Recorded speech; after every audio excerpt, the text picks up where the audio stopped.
bersama lah untuk menggunakan ASN sesuai dengan fungsinya. Dan bilang sama Dilan, yang berat itu bukan rindu, yang berat itu adalah terciptanya penyelenggara pemilu yang demokratis.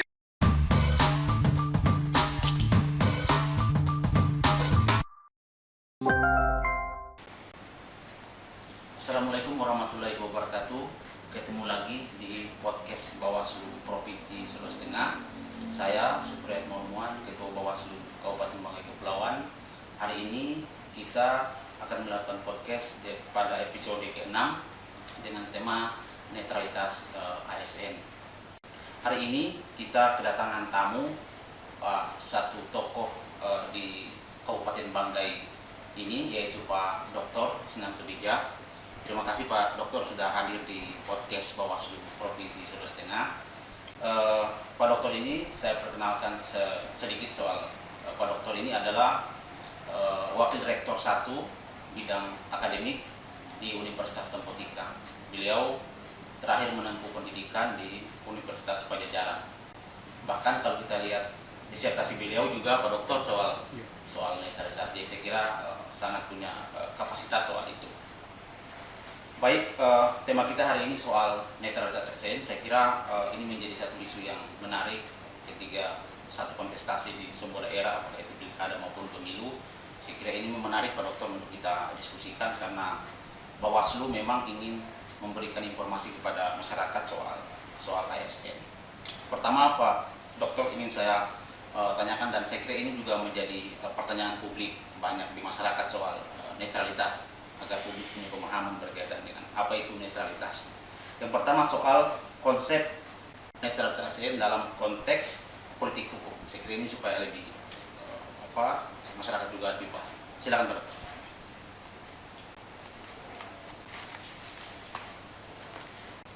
Ya, baik. Terima kasih Pak Supriyatmo Lumuan. Jadi pertama tentu saya mengucapkan terima kasih yang sebesar-besarnya telah diundang dalam podcast Bawaslu Provinsi Sulawesi Tengah.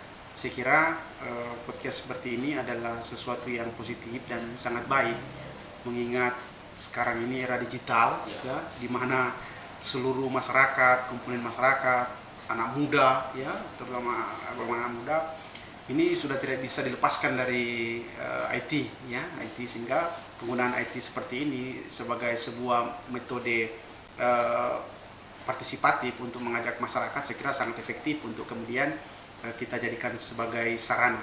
Saya mengucapkan terima kasih telah diundang ke kesempatan kali ini, ya, Pak Supriyatmo Lumuan. Pak Supriyatmo ini adalah rekan saya di Universitas Tempo Tika Lubuk, ya, sebagai dosen di Universitas Tempo Tika Lubuk di Fakultas Fisip. Nah, apa yang dipertanyakan oleh Pak Supriyatmo, saya kira tentu pertanyaan Pak Supriyatmo ini tentang netralitas ASN dalam konteks politik hukum tidak sesederhana apa yang dipertanyakan.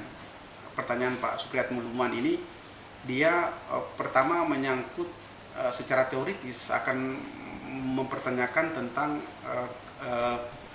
struktur politik hukum itu seperti apa. Nah, itu yang pertama. Kemudian yang kedua, secara praktis pengaturan tentang netralitas ASN itu seperti apa. Nah, dua pertanyaan ini menurut saya sangat menarik memang untuk kemudian kita jadikan sebagai sebuah model pembahasan, karena untuk menghadapi pemilu di depan ini, untuk menghadapi pilkada di depan ini, beberapa isu-isu strategis kan masih tetap menjadi isu yang besar menurut saya. Selain netralitas ASN, ada beberapa isu lagi, termasuk misalnya money politik, kemudian berita hoax dan manipulasi SARA. Ini menjadi tantangan tersendiri saya kira buat kita, buat penyelenggara pemilu menurut saya. Walaupun sebetulnya tidak harus menjadi kewajiban penyelenggara pemilu menurut saya, tetapi ini menjadi kewajiban kita semua, menjadi kewajiban seluruh elemen masyarakat untuk kemudian bagaimana sama-sama kita melawan berita hoax, melawan isu SARA dan politisasi ASN. Ini menjadi semua kehendak elemen masyarakat, terutama pengambil kebijakan itu sendiri, terutama pemerintah di dalam hal ini. Nah, di dalam konteks netralitas ASN memang ini bukan sebuah pembicaraan yang baru menurut saya. Telah banyak pembicaraan-pembicaraan yang dilakukan tentang hal ini. Tetapi saya kira untuk mencapai pemilu yang demokratis, saya kira tidak ada salahnya kalau kemudian ini selalu kita ulang-ulang, sehingga harapannya sesuatu yang berulang-ulang terus akan diijabah ya, akan menjadi pembelajaran buat masyarakat. Seperti doa, walaupun hari ini belum 2, 3 bahkan sampai 1000 kali, insya Allah akan diijabah. Pun demikian saya kira pembelajaran kita tentang ini akan menjadi berulang-ulang terus dan akan menjadi masuk ke alam bawah sadar masyarakat, masyarakat pun akan bisa mengamini. Ini harapannya ya Pak Supriyatno. Sehingga memang sebetulnya negara dalam hal ini pemerintah sebagai elemen tonggak demokrasi keempat menurut saya ini memang strategi sifatnya. PNS sangat strategi sifatnya di dalam konteks penyelenggaraan pemerintahan. Dalam konteks penyelenggaraan pemerintahan juga dalam konteks kepemiluan menurut saya strategis.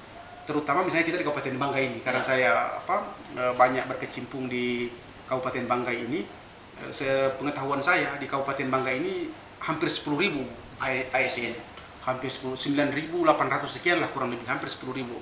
Kalau kita bandingkan dengan kabupaten lain, Kabupaten Balut misalnya yang saya tahu ini ya, nanti dikoreksi kalau misalnya saya salah, itu tidak sampai 2.000 ASN-nya. Ataukah mungkin Pak Dokter potensi yang besar itulah yang kemudian membuat ASN ini menjadi menarik dia di dalam setiap kontestasi? Ya. Atau seperti apa? Ya, saya melihatnya justru karena ASN yang jumlah besar ini tentu potensial.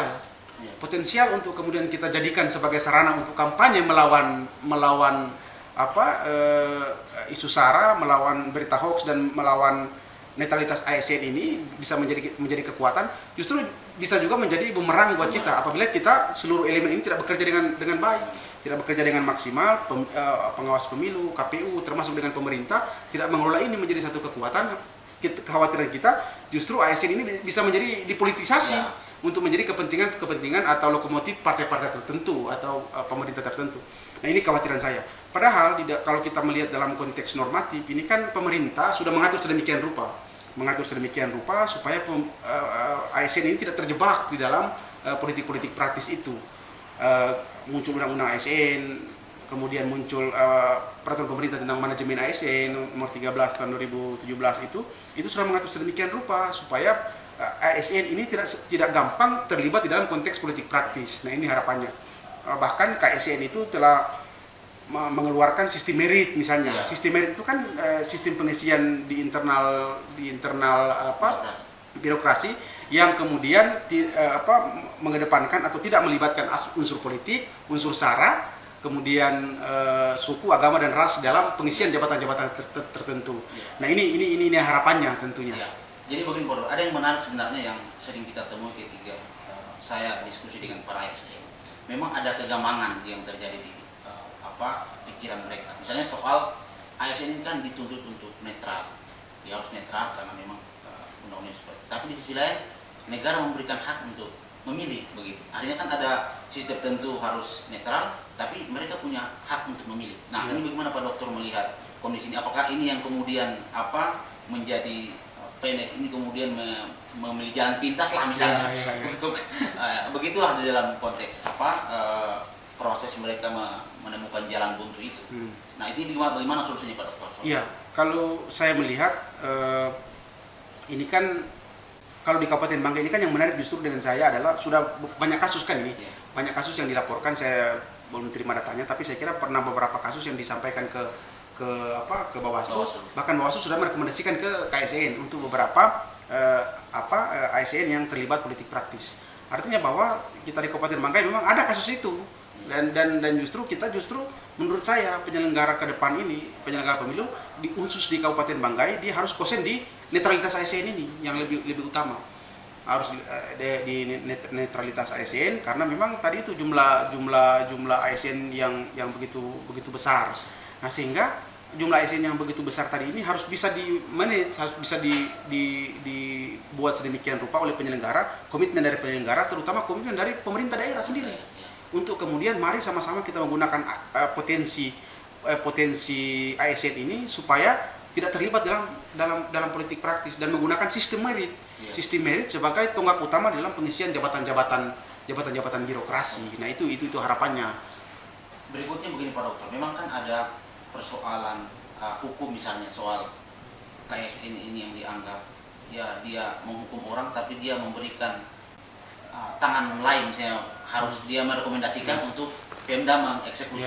Padahal di sisi tertentu misalnya tidak mungkin Pemda mengeksekusi orang yang misalnya, dan itu terjadi lah kalau kita dalam pilkada KSN itu. Ataukah ini kelemahannya pada sisi hukum, misalnya tidak tegas, KSN langsung pecat, atau seperti apa ini yang kacamata Pak Dokter soal kegamangan itu? Ya, kalau saya melihat memang termasuk kelemahan di tingkat konstitusi menurut saya. Memang ada kelemahan kita di tingkat konstitusi, di tingkat undang-undang, bahwa kemudian undang-undang itu masih mendelegasikan kepada pemerintah daerah untuk melakukan eksekusi terakhir. Katakanlah seperti itu ya, eksekusi terakhir terhadap putusan yang telah dikeluarkan oleh KSN berdasarkan rekomendasi dari Bawaslu. Nah, mestinya kalau menurut saya KSN itu langsung bisa memberikan putusan yang final. Jadi tidak perlu lagi dikembalikan kepada pemerintah daerah untuk melakukan katakanlah misalnya teguran atau bahkan pemecatan misalnya dan sebagainya, walaupun ada prosedur-prosedur tertentu kan yang harus dilakukan oleh pemerintah daerah. Tetapi karena kemudian kecelakaan atau kelemahan di tingkat konstitusi ini yang menurut saya tadi, pertama, undang-undang pemerintahan daerah kita itu masih memberikan kewenangan PPK itu, pejabat pembina kepegawaian itu, kepada bupati. Jadi di dalam undang-undang peraturan pemerintah tentang manajemen ASN itu kan di situ jelas disebutkan bahwa PPK atau pejabat pembina kepegawaian itu adalah bupati. Nah, sementara bupati ini adalah pejabat politik yang dipilih secara langsung oleh rakyat. Nah, ini yang menurut saya kelemahan pertama secara konstitusional. Bagusnya adalah kalau menurut saya, saran dari menurut saya terhadap legislasi yang akan membahas undang-undang ini, ada bagusnya kalau kemudian pejabat pembina kepegawaian itu diserahkan ke sekretaris daerah atau sekretaris daerah provinsi yang akan kemudian duduk sebagai panitia pejabat pembina kepegawaian itu. Kenapa? Kalau kemudian PPK itu diserahkan kepada sekretaris daerah atau sekretaris daerah provinsi, ini kan memang orang yang berkarir lama dari bawah, orang yang betul-betul mengetahui kultur birokrasi yang ada di pemerintahan daerah. Seperti misalnya pemerintah daerah kabupaten, daerah kabupaten atau kota dan provinsi, kalau diserahkan PPK kepada sekretaris daerah, itu kan memang orang yang lahir, tumbuh dan besar secara birokrasi. Orang yang memang betul-betul mengetahui kultur birokrasi yang ada di dalam. Sementara pejabat politik, bupati ini kan tidak seperti itu. Dia kan lahir 5 tahun sekali. Oke lah kalau kemudian nanti terpilih lagi, tapi kalau tidak kan dia cuma sekedar 5 tahun menjabat. Sehingga dia tidak betul-betul memahami secara lama kultur birokrasi yang ada di pemerintahan setempat. Tapi kalau dari sekda atau sekretaris provinsi, bisa kita bayangkan sekarang itu yang diangkat sekretaris provinsi setengah misalnya ini ya, sekedar contoh. Sekarang itu senior kita, termasuk senior kita di Untika juga karena pernah jadi pejabat di Untika, senior birokrasi kita Pak yang terhormat, saya sebutkan namanya, orang tua kita Pak Haji Pak Faisal Mang, itu adalah senior kita yang memang kita tahu latar belakang birokrasinya, perjalanan birokrasinya kita sudah tahu betul ini barang. Dia pernah dari bawah, dia pernah jadi kepala dinas, dia pernah jadi kepala Bapeda, sehingga memang PJ Bupati juga. PJ Bupati Bangka Kepulauan, sehingga memang orang yang memang betul-betul mengetahui kultur birokrasi itu jauh dari bawah. Yang saya kira itu kalau kemudian diserahkan kepada bupati tidak ada salahnya juga, tapi kan kemudian secara normatif dia tidak akan betul-betul memahami kultur budaya yang sudah kultur budaya yang panjang itu, juga syarat dengan intervensi tadi itu, syarat dengan muatan kepentingan, karena dia di situ karena pemilihan tadi itu, karena pemilihan langsung oleh rakyat. Nah, itu harapan saya. Tapi kan ini konstitusi kita sudah mengatur demikian, sehingga saran mungkin saya kepada legislator, kepada badan legislasi, kepada teman-teman DPR untuk kemudian bisa memikirkan ini, karena ini menurut saya kecelakaan di tingkat konstitusi. Kurang lebih seperti itulah. Ya, berikutnya juga soal fenomena begini Pak Dokter. Banyak orang dan saya kira saya mengamati itu di dalam pasca, karena kelihatan politisasi itu ketika pasca orang terpilih. Ini akan ada kelihatan bahwa kalau Anda mau jadi pejabat, untuk lebih cepatnya Anda harus saling dukung-mendukung. Nah, bagaimana ini Pak Dokter melihat fenomena ini? Apakah memang fenomena ini susah kita hilangkan atau seperti apa? Ini juga penting bagi publik agar ini jadi pembelajaran. Ya, artinya kan kalau saya melihat pertama secara normatif, ini kan perdebatan tentang ini kan sebetulnya sudah lama, bukan barang baru lagi. Pada saat kita menentukan bupati, presiden, gubernur itu harus dipilih oleh rakyat. Memang ada kelemahan-kelemahan tertentu. Tatkala kita harus memberikan kedaulatan langsung kepada rakyat seperti ini, pemilihan dilaksanakan oleh rakyat secara langsung. Masing-masing punya kelebihan dan kekurangan masing-masing. Kelebihannya memang rakyat bisa menggunakan itu secara langsung, tetapi memang kekurangannya polarisasi atau perpecahan di tingkat masyarakat itu akan jauh memang lebih tajam, lebih tajam. Tapi pilihan-pilihan itu kan saya kira oleh pembuat undang-undang sudah mengambil keputusan bahwa diserahkan langsung kepada rakyat. Itu secara normatif. Ya, kemudian kalau menurut saya ya harus memang ada pendidikan politik yang masif, yang kuat kepada ASN ini, bahwa saya kira ya rezeki ada yang menentukan. Kan seperti itu kalau yang saya pahami. Rezeki ini tentu ada jalannya tersendiri. Tidak kemudian kita harus mengambil jalan pintas dengan mengorbankan idealisme, katakanlah seperti itu, mengorbankan apa saja untuk kemudian kita menggunakan cara-cara curang, cara-cara culas yang kemudian melanggar etika. Bukan cuma sekedar melanggar hukum. Kalau hukum itu kan kemudian pembuktiannya lain, tapi kan pelanggaran etika, pelanggaran moral yang kemudian harus kita obrak-abrik. Saya kira kan juga naluri kita sebagai akademisi, sebagai manusia kan juga menangis sebetulnya kan, karena buktinya juga ada yang sampai di Bawaslu, ada yang sampai di KSN, walaupun kemudian eksekusi terakhirnya kan juga tidak seperti yang diharapkan oleh masyarakat. Itu begitu harapan. Juga soal yang penting juga soal Pak Dokter ini berkaitan dengan perspektif akademis Pak Dokter sebagai kalau saya boleh sebut di dataran 3 kabupaten ini, saya kira yang punya kemampuan di bidang hukum tata negara, saya kira Pak Dokter salah satu yang saya kira punya kemampuan soal itu. Nah, bagaimana Pak Dokter melihat soal efektivitas ASN dalam melakukan penindakan terhadap ini, posisinya di mana? Apakah memang ini Bawaslu atau KSN, ataukah harus ada upaya merevisi peraturan soal netralitas ASN? Apakah harus lebih dipertegas atau seperti apa? Ya, baik. Kalau saya melihat untuk terjadi efektivitas kinerja KSN, menurut saya kan tidak fair juga kalau kemudian kita hanya menyalahkan satu pihak misalnya, atau mengedepankan ini satu pihak. Walaupun secara normatif kan sudah ditunjuk juga bagaimana kemudian tugas dan fungsi KSN dan sebagainya, bagaimana tugas dan fungsi Bawaslu di dalam melakukan netralitas, kampanye netralitas ASN ini kan secara normatif kan sudah ditunjuk siapa semua itu. Nah, tapi kalau kita mau fair, kita mau jujur, sebetulnya kan saya beranjak pertama dari Undang-Undang nomor 3 tahun 2 tahun 3 2011 tentang partai politik. Partai politik juga punya kewajiban sebetulnya untuk melakukan pendidikan politik. Jadi tidak hanya Bawaslu, tidak hanya KSN sebagainya, tetapi juga partai politik. Kenapa partai politik? Karena memang secara substansi hukum itu partai politik juga diberikan kewajiban sebetulnya untuk melakukan pendidikan politik. Jadi ayo sama-sama kita. Partai politik juga punya kewajiban, jangan melakukan pendidikan politik, jangan hanya sekedar mencari dukungan kepada konstituen, kepada masyarakat. Jadi tidak hanya itu, menurut saya tugas dan fungsi partai politik juga demikian besar, bahkan demikian mulia menurut saya. Karena di undang-undang partai politik itu sudah jelas ditegaskan bahwa partai politik juga punya kewajiban selain juga melakukan pendidikan politik. Nah, sampai sejauh mana sekarang partai politik melakukan pendidikan politik itu? Sehingga harapannya partai politik juga memberikan pendidikan politik, tidak hanya sekedar mencari suara kepada konstituen, tidak hanya sekedar melakukan konsolidasi internal untuk melakukan penguatan secara internal untuk memilih partai politik. Saya kira tidak hanya sesederhana itu, tetapi harus lebih dikembangkan dalam konteks pendidikan politik.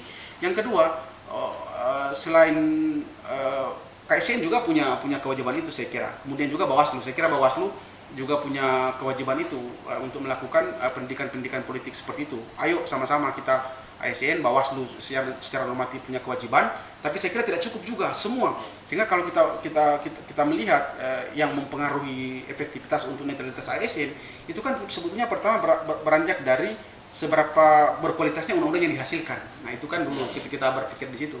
Kita tahu bersama bahwa undang-undang ini kan lahir di DPR. Lahir DPR sebagai bentuk lembaga politik, maka konfrontasi lahirnya undang-undang ini kan juga kita tahu bersama.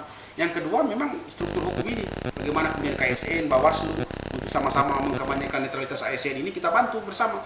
Nah, tapi juga menurut saya bukan cuma mereka, tapi juga civil society, perguruan tinggi, LSM, ibu-ibu pengajian, kelompok tani, kelompok-kelompok pemuda, kelompok olahraga, ini semua harus harus bersama kita melakukan, harus masif kita bersama-sama karena masyarakat juga harus mendukung ini. Nah, semua elemen ini bisa bekerja, baru kemudian harapannya netralitas ASN ini kemudian bisa jalan. Terutama memang ditunjang oleh partai politik tadi itu. Partai politik yang bisa menghadirkan kader-kader terbaik yang nanti akan jadi gubernur, yang nanti akan jadi bupati. Maka sorotan kepada partai politik ini memang cukup besar. Karena mereka ini yang nanti akan melahirkan bupati, akan melahirkan gubernur, akan melahirkan presiden yang harapannya memang bisa mendukung program-program netralitas ASN ini. Karena mereka juga nanti yang akan gunakan. Jadi harapan saya, ayo kita melahirkan pilkada pemilu yang baik di depan ini tahun 2024 misalnya, untuk kemudian bisa bersinergi bersama melahirkan mendudukkan ASN kepada porsi yang sebenarnya. Nah, berikutnya soal kalau kita lihat kan seluruh proses penindakan netralitas ini kan ada di Bawaslu. Nah, dari sisi akademis sebenarnya Pak Dokter, bagaimana Pak Dokter melihat selama ini sepak terjang Bawaslu dalam konteks pencegahan? Nah, ini bagaimana dari sisi akademis yang Pak Dokter amati selama pilkada maupun pemilu? Ini bagaimana Pak Dokter? Ya, baik. Dalam konteks pencegahan sebetulnya Bawaslu ini kan kalau saya lihat cukup melakukan program untuk melakukan kampanye-kampanye tentang pencegahan banyak hal, tidak hanya sekedar netralitas ASN, tapi juga termasuk berita hoax, isu politisasi sara dan sebagainya. Cuma memang sebagai sebuah lembaga tentu Bawaslu juga punya keterbatasan.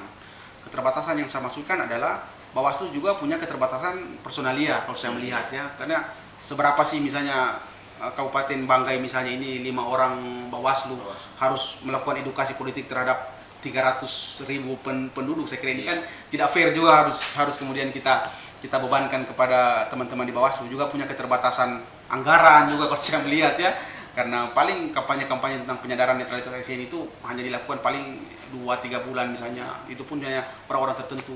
Tapi kalau memang didukung oleh anggaran yang bagus, anggaran yang cukup, misalnya kita melakukan ini secara masif, melibatkan perguruan tinggi, melibatkan organisasi masyarakat, melibatkan kelompok-kelompok pengajian, kelompok-kelompok pemuda, kelompok masyarakat adat misalnya, itu saya kira menarik. Saya berapa kali melakukan kampanye-kampanye penyadaran kepada masyarakat pedalaman, termasuk masyarakat adat di Morowali Utara pernah saya lakukan, di Banggai Kepulauan juga saya lakukan, tapi memang tidak cukup menurut saya. Itu harus dilakukan secara masif. Juga yang terpenting menurut saya dalam konteks pencegahan itu adalah relawan. Relawan ini kan menarik menurut saya. Beberapa teman telah melakukan relawan demokrasi. Relawan itu kan dia tidak dibayar, bukan karena tidak bernilai, tapi karena tidak ternilai. Begitu kan kurang lebih Anies Baswedan bilang ya, selaku relawan. Nah, pembentukan relawan dalam konteks pencegahan itu, kampanye-kampanye penyadaran itu sangat penting. Nah, tetapi memang harus didukung oleh semua elemen ini. Kalau di Kabupaten Banggai, saya kira pelibatan 3 perguruan tinggi ini harus secara masif kita laksanakan, Untika, Unismu, kemudian Amik Nurmal. Amik Nurmal ini yang saya kira potensial untuk kita lakukan karena di dalam perguruan tinggi itu ada mahasiswa. Biasanya mahasiswa tingkat pemikiran dan idealismenya masih bisa terjaga, sehingga itu yang kita harapkan bisa melakukan pencegahan terhadap netralitas ASN dan sebagainya. Jadi memang menurut Dokter partisipasi publik ini penting juga untuk kemudian bisa dijadikan sebagai upaya memitigasi pelanggaran ini. Nah, berikutnya soal walaupun ini agak umum, soal isu-isu ini juga penting agar saya kira juga dipotret oleh Pak Dokter sebagai akademisi, soal isu-isu pengawasan di Kabupaten Banggai khususnya lah begitu. Jadi apa yang saya kira bisa Pak Dokter jelaskan kepada sahabat Bawaslu ini soal isu-isu pengawasan dalam perspektif lokal. Nah, ini bagaimana Pak Dokter? Ya, baik. Terima kasih Pak Supriyatmo. Jadi memang Kabupaten Banggai ini menurut saya adalah satu kabupaten yang cukup besar ya di Kabupaten Banggai. Selain kemudian Kota Palu dan Parigi Motong yang saya tahu, Kabupaten Banggai juga kabupaten yang besar ya, baik dari sisi geografis, kemudian dari sisi jumlah penduduk tentunya, jumlah penduduk cukup besar. Nah, ini menurut saya satu potensi bagus menurut saya, juga bisa jadi ancaman kalau kemudian kita tidak kelola ini dengan baik. Ini Kabupaten Banggai ini menjadi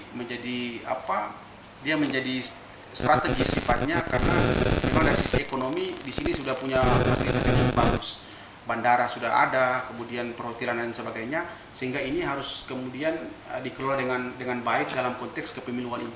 Yang saya maksudkan adalah kalau kemudian kita di Kabupaten Banggai ini, maka ada beberapa hal yang menurut saya harus kita bukan juga sikapi, tapi harus kita terlibat di dalam. Harus kita terlibat di dalam berkaca dari pemilu-pemilu yang sebelumnya, mulai dari pemilu-pemilu yang sebelumnya. Yang harus kita terlibat itu pertama, menurut saya pada saat penentuan DPT dengan DPS ini, daftar pemilih tetap, kemudian ini kita harus terlibat, sehingga ayo masyarakat, saya wakil rektor Universitas Temputi Kalu mengajak kepada seluruh masyarakat Kabupaten Banggai ini ya untuk sama-sama kita terlibat di DPT, ajak masyarakat, ajak tetangga, ajak teman, ajak orang tua, ajak ya sebagainya untuk kemudian kita terlibat. Apabila kita tidak terlibat di DPT nanti, maka kita bisa bertanya kepada petugas kenapa saya tidak terlibat, kenapa saya tidak ada di DPT dan sebagainya. Dan karena ini kita kemarin masalah besar di sini, banyak yang tidak terdata, ada yang menggunakan hak pilih tidak terdata, menggunakan hak pilih DPTPS di samping rumah tapi dia mencoblos di kelurahan sebelah. Jadi itu banyak sekali kita kemarin, bahkan kita kemarin teman-teman KPU ya sudah tahu lah bagaimana terjadi penundaan beberapa hari. Saya kira ini satu presiden yang tidak bagus lah menurut kita, karena tidak sempat tertunda, dan sempat tertunda bukan karena alasan apa, karena memang alasan bukan karena alasan yang oleh undang-undang, karena alasan alam dan sebagainya. Ini bukan karena memang human error lah kurang lebih begitulah saya kira. Human error lah kurang lebih karena masalah-masalah itu. Sehingga ayo sama-sama kita bantu KPU, kita bantu Bawaslu ini untuk terlibat dengan persoalan-persoalan teknis. Kemudian yang kedua yang harus kemudian diperhatikan tadi itu memang netralitas ASN. Kita di LUP ini harus kita konsen di netralitas ASN ini, karena memang jumlah ASN kita banyak. Menurut saya cukup banyak, itu dengan 9.000 lebih kurang lebih barangkali ya. 9.000 ASN itu menurut saya cukup banyak. Sehingga ini harus dikelola dengan bagus, dimanage dengan bagus supaya sesuai dengan keinginan KSN tadi itu dalam konteks sistem merit. Sehingga harapannya Pak Bupati selaku Ketua PPK, Pejabat Pembina Kepegawaian, bisa bekerja sama dengan Bawaslu, bisa bekerja sama dengan KPU untuk sama-sama melakukan, kita komitmen bersama lah untuk menggunakan ASN sesuai dengan fungsinya sebagai pelayan masyarakat seperti yang diamanatkan oleh KSN dalam undang-undang ASN itu. Saya kira itu yang kedua. Kemudian yang ketiga yang harus kita, isu kepemiluan yang strategis kita di Kabupaten Banggai ini adalah tentang penataan dapil. Ini juga menurut saya penting untuk kita terlibat bersama masyarakat dalam konteks partisipasi masyarakat itu, karena sudah mendesak menurut saya dalam konteks penataan dapil ini. Dapil yang saya maksudkan adalah ini bisa kita lakukan karena kan memang Undang-Undang 7 tahun 2017 itu kan memungkinkan untuk melakukan penataan dapil selama syarat itu terpenuhi. Kurang lebih 7 syarat itu kan yang menjadi syarat penataan dapil. Salah satunya adalah misalnya syarat proporsional. Syarat proporsional itu kan dia mengharuskan bahwa setiap dapil itu dia harus proporsional, artinya jumlah kursi jangan terlalu jomplang. Jumlah kursi jangan terlalu jomplang. Nah, kita ini di Kabupaten Banggai jumlah kursi menurut saya terlalu jomplang. Terlalu tidak proporsional, tidak proporsi ya. Jadi misalnya di daerah dapil 1 ini, LUP dan sebagainya itu jumlah kursinya kurang lebih 10 atau 11. Kalau tinggi ada juga yang... Ya, di Bunta sana dapil 2 sekitar itu juga 10 atau 11, di daerah sana juga sekitar itu 10 atau 11. Justru di Kepala Burung sana dapilnya kursinya cuma 4. Ya. Nah, cuma 4. Ini bukan karena saya orang Masama ini ya, bukan. Karena saya orang Balantak, saya kira bukan itu ya, bukan di situ. Tetapi tidak proporsional. Karena di sana 10 sampai 11, kemudian di Kepala Burung ini cuma dapat 4 kursi, sehingga memang tidak proporsional. Akhirnya anggota DPR yang lahir dari sana cuma sedikit, sehingga tidak bisa terlalu kita berharap banyak untuk bisa menyuarakan aspirasi di sana begitu di DPR nanti. Nah, ini bersinggungan dengan visi misi Bupati bahwa akan memperhatikan Kepala Burung misalnya dalam porsi pembangunan, sehingga harapannya wakil rakyat DPR yang lahir dari sana itu bisa proporsional ya, bisa lebih dari 4 supaya bisa porsi-porsi pembangunan bisa dapat. Nah, sehingga saran saya kepada KPU, kepada teman-teman KPU mungkin yang punya hak tentang penataan dapil itu, bisa misalnya ada asas proporsional itu dengan asas kesatuan wilayah. Asas kesatuan wilayah itu mengatakan bahwa bisa dilakukan daerah pemilihan itu dipecah, yang penting ada kesatuan wilayah. Nah, saya melihat Masama, Lamala, Balantak Selatan, kemudian Mantok, Bualemo, ini ada satu kesatuan wilayah menurut saya, sehingga bisa saja Bualemo ditarik ke sana, tarik ke dapil sana, sehingga menjadi kurang lebih 6 kursi dia. Nah, sehingga tidak terlalu jomplang dia punya ini. dia punya jumlah kursi tidak terlalu proporsional. Kemudian yang kedua, dalam konteks penataan dapil ini di wilayah misalnya seperti Nambo, ya Nambo, mulai dari Nambo, kemudian Kintom, Batui Selatan. Nah, di sini kan di dalam Undang-Undang 7 tahun 2017 itu kan ada salah satu syarat penataan dapil adalah kohesivitas. Kohesivitas itu adalah memperhatikan kesatuan suku, agama, ras, kemudian kesatuan itu. Jadi dia memperhatikan keterwakilan suku, keterwakilan agama, keterwakilan ras tertentu berdasarkan asas kohesivitas. Nah, selama ini menurut saya di dapil sana itu agak sulit suku-suku asli ini seperti misalnya katakanlah Saluan misalnya begitu untuk terpilih menjadi anggota DPR karena didominasi oleh Toli dan Toli Barat. Sehingga Toli Barat ini kan jumlah pemilihnya besar. Nah, sementara di sana didominasi oleh katakanlah suku-suku lain seperti Jawa, kemudian Jawa, kemudian Bali dan sebagainya. Itu kan kenyataannya memang dari suku-suku itu yang mewakili. Nah, sehingga yang mendesak menurut saya untuk dipecah adalah dapil sana, dapil 2 mungkin ya di daerah sana. Sehingga bisa saja Nambo, kemudian Kintom, Batui Selatan jadi dapil tersendiri dan itu cukup menurut diskusi saya dengan teman-teman di KPU cukup. Nah, kalau itu terjadi maka tingkat keterpilihan tokoh-tokoh lokal akan jauh lebih terjamin dengan model seperti ini. Karena model seperti ini maka orang dari Toli dan Toli Barat yang jadi terus dan memang kan seperti itu yang jadi dari Toli Barat sehingga keterwakilan suku itu tidak dapat. Tapi kalau terpecah dapil maka tingkat keterpilihan suku-suku Saluan misalnya seperti itu akan jauh lebih terjamin dengan dilakukan pemecahan dapil. Saya kira itu hal yang menarik kita di Kabupaten Banggai sehingga harapan saya kepada teman-teman penyelenggara termasuk mungkin KPU ya dalam hal ini yang punya kewajiban melakukan penataan dapil bisa menjadi saran konkret kepada teman-teman KPU untuk melakukan penataan kembali daerah pemilihan berdasarkan kehendak undang-undang. Saya kira kalau publik mendukung teman-teman KPU bisa melakukan ini sebagai satu masukan dari kita untuk menata sistem pemerintahan kita yang jauh lebih bagus ke depan karena tingkat keterpilihan dari semua suku itu akan jauh lebih terjamin dengan penataan dapil yang baik. Baik. Kalau soal Pak Dokter soal isu SARA dan politik uang juga ini bagian dari isu-isu strategis cuma memang lebih pada soal dapil, soal netralitas ASN dan DPT memang menjadi isu yang saya kira memang perlu diperhatikan bukan hanya penyelenggara tapi pada masyarakat. Nah, berikutnya juga soal ekspektasi harapan Pak Dokter soal politisasi atau netralitas. Apakah kemudian atau kiat-kiat lah begitu soal bagaimana kita ini bisa menghilangkan atau kalau menghilangkan terlalu ekstrim mengurangilah perilaku politisasi atau netralitas ini bagaimana kiat-kiat dari Pak Dokter supaya kemudian ini bisa jadi sahabat Bawaslu yang nonton ini bisa jadi semacam inspirasi lah begitu. Apakah kemudian bisa dilakukan oleh apakah itu juga dari penyelenggara misalnya apa yang bisa kami lakukan untuk kemudian untuk mengurangi lah minimal pelanggaran-pelanggaran itu. Ya, kalau baik terima kasih sahabat Bawaslu ya. Jadi menarik saya kira diskusi kali ini. Kalau kemudian harapan dari saya dengan kiat-kiat dari saya tentu tidak muluk-muluk ya. Sebetulnya kan undang-undang itu sudah mengatur sedemikian rupa. Undang-undang itu sudah mengatur sedemikian rupa dan memang sangat kalau kita baca-baca undang-undang itu kok bagus sekali. Bagus sekali sebetulnya undang-undang itu termasuk dalam soal netralitas ASN ini. Cuma memang undang-undang yang bagus itu tidak cukup menurut saya. Juga harus ditunjang dengan penyelenggara yang baik, penyelenggara yang bagus supaya juga masyarakat bisa percaya. Tantangan sendiri kita di Kabupaten Banggai ini. Kita ini Kabupaten Banggai ini kemarin ya minta maaf tidak apa-apa ya karena sudah menjadi putusan hukum juga. 4 Bawaslu kita diberhentikan. Saya kira ini kan presiden juga buat kita dan tantangan sendiri buat kita masyarakat Kabupaten Banggai untuk mencari penyelenggara, untuk mencari struktur penyelenggara yang berintegritas, penyelenggara yang profesional, penyelenggara yang memang betul-betul memahami tugas dan fungsinya. Saya kira itu menjadi tantangan tersendiri.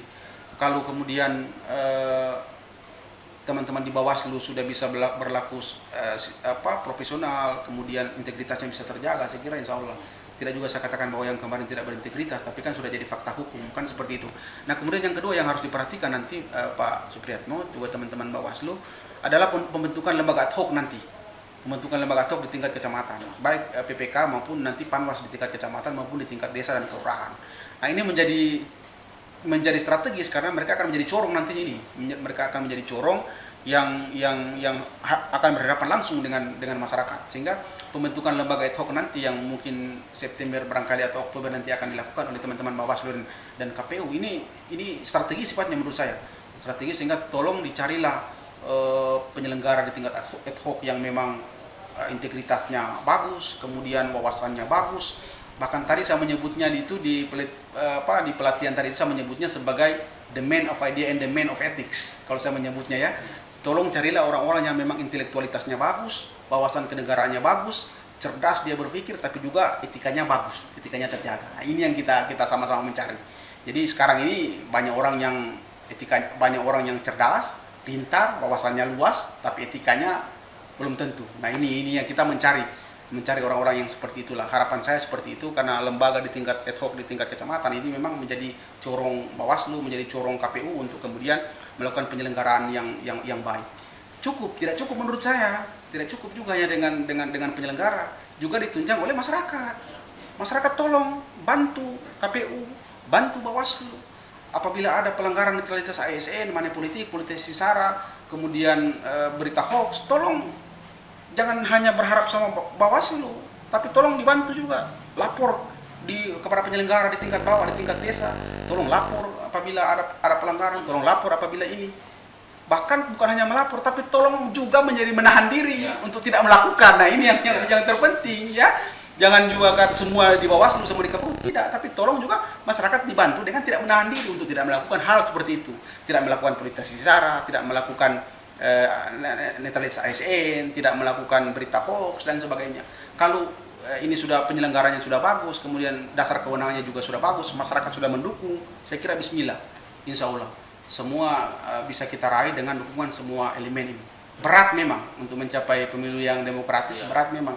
Karena berat, maka jangan hanya Dilan yang memikulnya. Dan bilang sama Dilan, yang berat itu bukan rindu, yang berat itu adalah terciptanya penyelenggara pemilu yang demokratis. Kurang lebih seperti itu ya. Saudara Supriyat Mulmuan. Ya, berikutnya soal ini mungkin di luar konteks, tapi saya kira penting juga karena suasananya masih dalam suasana SKPP. Saya kira Pak Dokter juga salah satu mentornya lah, kalau orang ada bilang menernya yang sering banyak menyampaikan. Nah, bagaimana Pak Dokter melihat program Bawaslu ini soal bagaimana mengkonsolidasi kaum milenial ini untuk menjadi corong, menjadi pionir-pionir di dalam fungsi-fungsi pengawasan. Jadi bagaimana Pak Dokter melihat sebagai seorang akademisi yang lebih netral lah dalam melihat ketika di Bawaslu? Iya, baik Pak Supriyatmo. Kalau saya melihat apa yang dilakukan oleh Bawaslu ini kan sebetulnya dalam konteks penciptaan partisipasi publik, ya, penciptaan partisipasi publik. Nah, saya lihat bahwa Bawaslu kemudian berkeinginan untuk melibatkan seluruh elemen. Bahasanya Ernest Renan itu dia katakan the greatest happiness for the greatest number. Melibatkan sebanyak-banyaknya orang untuk mencapai tujuan bersama. Ini kan saya lihat yang Bawaslu mau lakukan. Saya kira bagus tujuan itu, bahwa Bawaslu dalam hal ini mau melibatkan kaum milenial, kalau saya melihat ya, kaum milenial karena umur dan sebagainya, untuk melibatkan sebanyak-banyaknya anak muda ini ya. Kalau saya lihat anak muda, saya kira sudah cukup baik, sudah cukup bagus. Apalagi ini sudah menjadi program nasional, kalau saya lihat sudah menjadi program Bappenas. Tinggal memang nanti ada beberapa hal yang ingin saya maksudkan. Kalau bisa ya jumlahnya ditambah lagi misalnya ya. Kalau bisa, cuma kan mungkin terkait dengan anggaran dan sebagainya. Tapi kalau saya melihat, tadi saya diskusi dengan teman-teman anak muda dari Bangkep, dari Balut, dari Morowali, dari Molo Utara, dari Parigi Motong, Buol, ini saya antusias sekali karena memang semangat mereka untuk terlibat dalam pengawasan ini luar biasa. Cuma saya lihat akan lebih bagus kalau lebih banyak orang lagi terlibat ya. Cuma mungkin persoalan anggaran barangkali dan sebagainya. Tetapi saran saya kalau bisa kemudian ditingkatkan intensitasnya lebih banyak lagi, jumlahnya lebih banyak lagi, dan melibatkan jumlah orang sebanyak-banyaknya, itu kalau memungkinkan. Tinggal memang karena mungkin terlibat dengan terbentur dengan anggaran mungkinnya dan sebagainya, yang harus dilakukan Bawaslu lagi menurut saya adalah pembentukan relawan kalau memungkinkan ya, bagaimana nanti di internal Bawaslu yang akan melakukan, karena kemudian di perguruan tinggi kita sudah coba kemarin, kita pernah ada melakukan melibatkan mahasiswa, kemudian di KKN tematik itu kita sudah lakukan. Jadi pernah kemarin kita lakukan dengan Bawaslu provinsi, itu di KKN itu kita memasukkan materi-materi tentang pengawasan itu sampai di tingkat desa, dan itu mahasiswa KKN kita yang kita turunkan itu sampai melakukan program pengawasan di tingkat desa itu sampai dilakukan, tinggal kemarin dikawal oleh teman-teman dari Bawaslu. Tapi mahasiswa itu sudah melakukan pengawasan di tingkat desa menghadapi pemilu 2019 kemarin. Saya kira itu sudah sangat bagus, tinggal memang perlu ditingkatkan secara masif lagi kalau menurut saya. Sehingga harapannya nanti supaya tidak sia-sia, misalnya walaupun tadi malam Pak Afif katakan tidak juga harus jadi penyelenggara, tetapi kalau memang ada yang potensial, kemudian terjaga integritasnya dan bagus, tidak ada salahnya kalau kemudian mereka jadi penyelenggara, karena sudah terisi mereka ini, ilmu kepemiluannya sudah ada, ilmu kepengawasannya sudah ada, sehingga kalau memang memungkinkan mereka untuk ditarik jadi penyelenggara, saya kira tidak salahnya juga, karena mereka ini sudah bagus. Dan tadi saya sampaikan, karena mereka ini anak muda, anak muda itu menawarkan masa depan, bahwa tidak berarti bahwa kita yang senior ini tinggal yang masa lalu, saya kira tidak begitu ya. Tapi mereka ini anak muda, punya masa depan yang bagus dan menawarkan masa depan, saya kira bisa dilibatkan di dalam konteks kepemiluan maupun dalam pengawasan ini. Tinggal jadi orangnya kalau terjaga dan sebagainya. Terakhir Pak Dokter, saya kira ini semacam closing statement lah soal tema kita hari ini berkaitan dengan netralitas ASN. Nah, memang kita akan menghadapi pemilu yang sangat rumit, bahkan sangat rumit semenjak 1955. Banyak pakar yang menyatakan ini pekerjaan yang sangat rumit dan beban politiknya tinggi, tekanannya banyak dan sebagainya. Maka kemudian ini akan banyak masalah misalkan. Nah, bagaimana Pak Dokter sebagai akademisi melihat harapan politik kita ke depan soal secara umum saya Pak Dokter soal pemilu, soal pilkada yang berbarengan dengan beririsan antara pemilu dan pilkada. Ini bagaimana Pak Dokter melihat, apakah kemudian kita punya harapan untuk memperbaiki demokrasi kita, ataukah kemudian ini tantangan yang harus diselesaikan oleh semua orang, bukan hanya penyelenggara tapi akademisi yang sudah Pak Dokter sampaikan, ataukah ini memang bisa saja ini tidak sukses misalnya kalau kemudian orang semua tidak bersikap. Nah, ini bagaimana pandangan Pak Dokter sebagai akademisi soal masa depan demokrasi kita, khususnya kalau di Kabupaten Banggai misalnya? Ya, baik Pak Supriyatmo. Jadi memang ini tantangan kenegaraan tersendiri buat kita menurut saya. Saya kemudian ngeri-ngeri sedap juga ini ya, ngeri-ngeri sedap. Kenapa saya bilang ngeri-ngeri sedap? Karena sebetulnya di balik harapan itu, kan kita secara kenegaraan kita menumpukan harapan demikian besar di tahun 2024 ini. Harapan kita memang besar sekali ini. Bukan cuma harapan secara personal, tapi ini harapan konstitusional. Karena Mahkamah Konstitusi tahun 2019 sudah mengatakan bahwa 2024 itu digabung semua sistem pemilu. Nah, harapannya memang negara itu berharap besar kepada pemilu 2024 ini untuk terjadi lompatan kenegaraan yang luar biasa. Lompatan kenegaraan yang luar biasa, sehingga dengan pemilu itu terjadi sirkulasi pemimpin nasional daerah yang soft, yang baik, yang berkualitas. Juga dengan suksesi pemilu nanti 2024 berharap besar tercipta pemimpin yang berkualitas, pemimpin yang bagus, tapi di tengah suasana politik yang soft, yang dinamis, yang bagus. Harapan itu tentu idealis menurut saya. Harapan itu tentu baik menurut saya, karena memang itu sudah tidak hanya menjadi harapan orang per orang, tapi sudah menjadi harapan konstitusional, harapan konstitusional. Sehingga Mahkamah Konstitusi juga mengharap itu, bahwa nanti mereka memutuskan 2024 itu menjadi lompatan kenegaraan yang luar biasa buat kita bangsa Indonesia menurut saya, dan itu tidak muluk-muluk. Nah, tetapi harapan itu juga menurut saya harus realistis, realistis dari sisi konstitusional, juga realistis dari sisi penyelenggaraan. Nah, ini juga bisa dibayangkan kemarin ini yang pemilu tidak digabung, PPK itu kalau kita melihat berita itu 500 orang meninggal kemarin ya, terlepas sudah dari misalnya ajal, tapi kan kemudian dokter juga banyak memberikan testimoni. Kecapean rata-rata. Nah, jangan sampai ini yang beririsan demikian ini akan menjadi justru lebih parah nanti. Saya kira jangan sampai seperti itulah. Nah, pemilu yang digabung tahun 2024 itu memang harapannya bisa menjadi sirkulasi elit yang baik ya, sirkulasi elit yang baik. Tapi kalau tidak diimbangi dengan kekuatan struktur yang bagus, kekuatan struktur yang mapan mulai dari tingkat pusat sampai di tingkat desa dan kelurahan, ini kekhawatiran saya jangan sampai justru menjadi bumerang buat kita. Nah, sehingga persiapan kurang lebih 2 sampai 3 tahun ini betul-betul harus dimaksimalkan. Persiapan dari sisi undang-undang, persiapan dari sisi konstitusional, juga persiapan dari sisi personalia. Nah, ini yang penting. Apalagi sekarang ini nanti dilihat di tahun depan ini 2022 semulai ada pergantian Bawaslu, kalau saya tidak salah ya, Bawaslu dengan KPU sudah berakhir masa jabatan. Kemudian 2023 itu KPU kemudian KPUD sudah banyak berakhir masa jabatan. Ini bayangkan di tengah tekanan pekerjaan yang demikian besar baru kemudian harus mengganti personalia, ini harus betul-betul dihitung oleh pengambil kebijakan. Dalam hal ini teman-teman di pusat harus betul-betul mengganti ini. Karena kalau tidak, kekhawatiran saya justru akan menjadi bumerang buat kita. Tapi kan pengambil kebijakan juga saya pikir sudah menghitung sedemikian rupa. Nah, sehingga harus selain kesiapan konstitusi juga harus disiapkan secara personalia. Harus betul-betul siap penyelenggara yang kuat, bukan cuma kuat secara intelektual, tapi fisik juga harus kuat ini barang ini. Ya, harus kuat karena ini. Karena beririsannya ini antara pilkada dengan pemilu beririsan. Bayangkan pas sengketa habis pemilu nasional, pemilihan presiden, ada sengketa 7-6 bulan sudah masuk lagi pilkada. Bayangkan harus menyiapkan lagi sengketa pilkada. Ini luar biasa. Memang harus membutuhkan orang-orang yang luar biasa juga ini.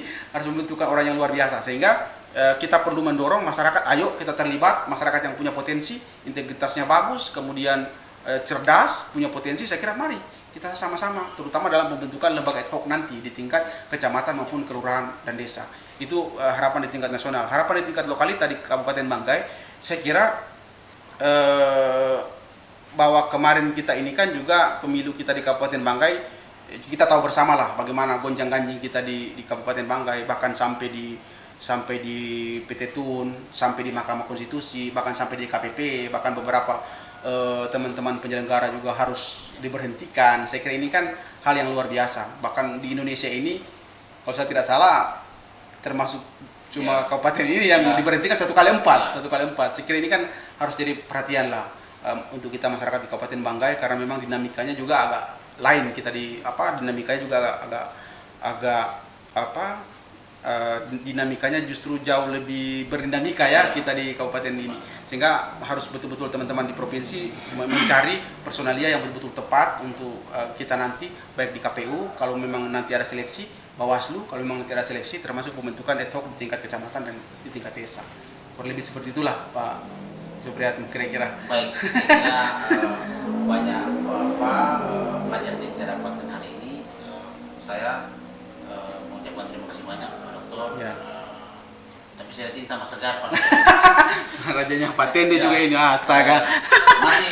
Masih aktif mengajar sama Pak Dokter? Alhamdulillah. Jadi sekarang saya dipercayakan sebagai WR1 ya, Wakil Rektor 1. Juga pekerjaan organik saya, pekerjaan tetap saya adalah dosen tetap di Fakultas Hukum Untika Lubuk. Kemudian juga sering digunakan oleh KPU maupun Bawaslu untuk menyebar kebaikan ini, menyebar kebaikan sehingga bisa dicapai oleh masyarakat, sehingga kita orang tetap menjaga independensi ini. Mari kita sama-sama menjaga lembaga kita, Bawaslu, KPU, kemudian penyelenggara pemilu dalam rangka menghadapi 2024 ini. Karena saya membayangkan 2024 ini justru konstelasinya akan jauh lebih kuat ini ya, sehingga alhamdulillah masih terjaga, juga masih sering olahraga. Iya. Saya lihat sering main bulu tangkis. Masih sering main bulu tangkis walaupun cuma sekedar cari suar ya, tapi kita harus menjaga fisik ini ya, menjaga fisik supaya bisa bertahan di tengah tekanan penyelenggaraan pemilu nantinya ya. Terakhir ini Pak Dokter, karena saya ada buku ini, Pak Dokter membawa buku, saya menunjukkan kepada teman-teman sahabat Bawaslu ini ada buku dari Pak Dokter, Politik Hukum Pengisian Jabatan Kepala Daerah. Saya kira tadi saya sudah sampaikan closing statement, tapi ini closing statement terakhir. Terakhir soal buku ini Pak Dokter, kalau saya bilang jelaskan secara umum saya soal buku ini lah begitu. Ini bagaimana, apakah buku ini supaya bisa jadi siapa tahu nanti siapa yang meminati. Baik. Terima kasih Pak Supriyatmo. Jadi buku ini ya, ada politik hukum pengisian jabatan kepala daerah menuju penguatan demokrasi di tingkat lokal. Buku ini adalah salah satu, kalau orang bilang ya tanggung jawab akademik, kurang lebih begitulah. Dosen baru tidak ada buku, bagaimana juga kan orang bilang. Sehingga buku ini sebetulnya saya ramu dari disertasi saya. Saya pertahankan di depan penguji. Promotor saya itu Profesor Bagir Manan, Prof. Bagir Manan. Kemudian saya pertahankan di depan penguji pada tanggal 8 Agustus 2015 kalau tidak salah. Nah, itu yang tentang pengisian jabatan kepala daerah menuju penguatan demokrasi di tingkat lokal. Ini kemudian kemarin menjadi menarik karena sudah ada isu tentang penyatuan pilkada, sudah itu tentang penyatuan pemilu. Ini kemudian yang menjadi titik sentral buku ini dengan menggunakan kacamata politik hukum, kan begitu. Kenapa politik hukum? Tentu kembali ke pisau analisis yang kita gunakan. Karena banyak pisau analisis yang bisa kita gunakan untuk menganalisis pilkada ini, bisa menggunakan kacamata normatif hukum, kacamata sosiologi hukum, antropologi hukum, filsafat hukum, dan sebagainya. Saya menggunakan politik hukum ini karena menurut saya politik hukum ini menarik menurut saya karena adalah sebuah disiplin ilmu yang menggabungkan antara dua disiplin ilmu politik dan disiplin ilmu hukum. Politik dan hukum ini kan dia adalah diibaratkan dua sisi mata uang yang tidak bisa dipisahkan. Sri Sumantri dia katakan bahwa politik dan hukum itu dia ibaratkan seperti lokomotif dengan kereta. Lokomotif itu adalah rel itu adalah hukum, lokomotif itu adalah politik. Harusnya kan lokomotif itu berjalan sesuai dengan rel-rel yang ditentukan. Apabila politik berjalan di luar koridor hukum, maka eksiden kita. Nah, kurang lebih seperti itulah irisan antara politik hukum. Bagaimana kemudian hukum itu oke, tapi hukum itu kan dia lahir dari DPR. DPR itu berisi partai politik sebagai sebuah lembaga politik, sehingga lahirnya hukum syarat dengan kepentingan politik juga di dalam. Nah, inilah kurang lebih khususnya hukum-hukum yang sifatnya gazek perboding, hukum-hukum yang sifatnya hubungan antar kekuasaan, hukum-hukum yang sifatnya seperti misalnya undang-undang pemilu. Undang-undang pemilu ini kan betul bahwa dia adalah undang-undang, tetapi kan yang diatur di dalam adalah persoalan politik. Maka memang konfrontasi lahirnya undang-undang itu memang syarat dengan konfrontasi itu, maka lama biasanya. Sehingga semua undang-undang politik itu 2 tahun, 3 tahun, 4 tahun dibahas. Kemarin kita menunggu ini kan 3 tahun kita menunggu. Akhirnya undang-undang itu baru bisa lahir. Nah, inilah irisan antara politik dan hukum dalam konteks pemilu juga begitu. Isu tentang parliamentary threshold 4% ini kan kemarin juga menarik. Bagaimana isu parliamentary threshold? Nah, itu kan kehendak juga partai politik kan, itu yang kemudian turun dalam bentuk produk hukum. Nah, itu kurang lebih lah seperti itu isi hukum ini. Tapi hukum ini buku ini tidak dapatkan di Gramedia karena Gramedia pernah telepon saya, dia bilang munculkan di Gramedia, saya tidak perlu karena ini khusus saya berikan kepada teman-teman penyelenggara, kepada peserta SKPP yang kemarin yang kemudian saya berkesempatan untuk saya berikan. Kurang lebih begitulah kira-kira Pak Ketua. Ya, semoga bermanfaat lah Pak Dokter, dan bahkan Pak Dokter ini sahabat Bawaslu di luar konteks, beliau ini dokter termuda, 30-an tahun ya? 34 tahun. 34 tahun sudah dokter. Saya kira ini sesuatu yang luar biasa. Bahkan semua orang bercita-cita di umur yang masih muda sudah punya pencapaian akademik yang luar biasa. Dan Pak Dokter ini salah satu dari kalau saya sebutkan sebagai tokoh lah di 3 kabupaten. Baik, terima kasih sekali lagi Pak Dokter sudah ada di podcast Bawaslu, sudah banyak memberikan pengetahuan kepada para sahabat Bawaslu. Mudah-mudahan ini bisa bermanfaat bagi sahabat Bawaslu, dan ini bisa menjadi motivasi bagi kita. Tadi sudah dijelaskan soal buku, dan saya kira ini jadi motivasi bagi kami, khususnya anak-anak muda yang ada di penyelenggara. Barangkali itu sahabat Bawaslu, hari ini diskusi kita sangat menarik. Terus nonton podcast berikutnya dari Bawaslu Provinsi. Sebelum berakhir, saya ingatkan kepada teman-teman sahabat Bawaslu, jangan lupa untuk selalu mendukung channel Bawaslu dengan cara like, share, and subscribe. Saya kira itu dari saya sebagai host hari ini. Saya kira banyak hal yang menarik yang kita dapatkan dari bincang-bincang santai tapi serius lah begitu yang kita lakukan hari ini. Semoga apa yang kita dapatkan di podcast hari ini bisa bermanfaat. Saya kira sekian dari saya. Mohon maaf kalau ada kata-kata yang salah. Lebih dan kurangnya saya mohon maaf. Assalamualaikum warahmatullahi wabarakatuh. Ketemu di podcast berikutnya. Salam Bawaslu.